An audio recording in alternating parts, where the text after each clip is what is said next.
Shalom saudaraku yang dikasihi di dalam Tuhan. Saat ini kita akan kembali mendengarkan cerita kesaksian yang berasal dari Korea Selatan, yang menceritakan tentang gerakan akademis misionaris Korea Selatan yang berjudul Berdoa di Tengah Badai. Salah satu program Sabat ke-13 pada triwulan ini adalah melatih anak-anak dan remaja untuk menjadi misionaris di Korea Selatan. Program ini merencanakan pembukaan pusat pelatihan misionaris di Hankook Samyuk Academy yang mencakup sekolah menengah pertama dan sekolah menengah atas di ibu kota Korea Selatan, Seoul. Program pelatihan misionaris adalah pokok kehidupan Advent di Korea Selatan. Kisah pekan ini adalah tentang sekelompok 19 remaja Korea yang bergabung dengan salah satu program yang disebut Gerakan Akademi Misionaris. Badai petir yang dahsyat terjadi pada malam pertama ketika 19 misionaris remaja Korea Selatan berada di sebuah pulau di Filipina. Para remaja yang berusia 14 hingga 17 tahun itu tidak mendaftarkan diri untuk menghadapi badai petir saat mereka bergabung dalam program pelatihan misi selama 1 tahun yang disebut Gerakan Akademi Misionaris. Bagian dari program ini mengharuskan mereka untuk berpartisipasi dalam perjalanan misi internasional, dan mereka datang ke pulau terpencil itu untuk membantu pertemuan penginjilan di bawah bimbingan seorang pendeta Korea Selatan yang akan berkhotbah. Namun, badai yang menyambut mereka di malam pertama hampir saja merusak rencana mereka. 11 anak laki-laki tidur di tenda-tenda yang didirikan di atas lantai beton sebuah bangunan gereja yang sebagian dibangun di atas pantai berpasir. 8 anak perempuan tidur di sebuah rumah jerami di dekatnya. Malam itu gelap gulita kecuali cahaya petir yang menyambar-nyambar. Hujan turun dan angin menderu-deru. Bangunan gereja tidak memiliki pintu atau jendela, dan tenda-tenda yang melindungi anak-anak itu berguncang kencang.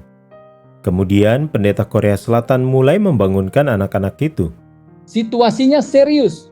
Katanya kepada 2 anak laki-laki dalam satu tenda. Kita harus bangun dan berdoa.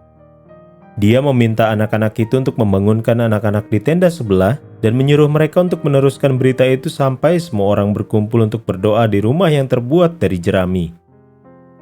Sementara itu, Direktur Program Misi membangunkan anak-anak perempuan di rumah jerami dengan instruksi yang sama.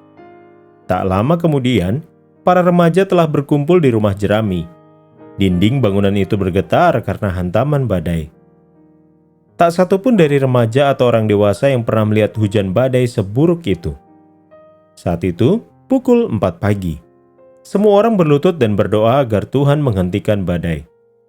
Selama 2 jam, para misionaris berdoa ketika angin menderu, kilat menyambar dan hujan turun.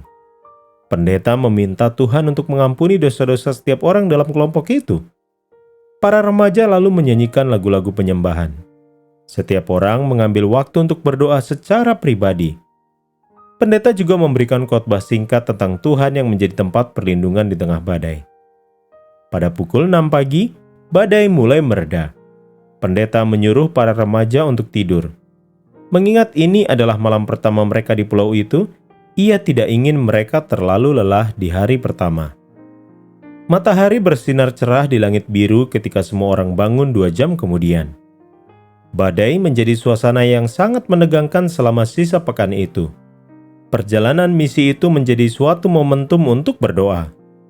Setiap kali hujan turun, semua orang berlutut dan berdoa.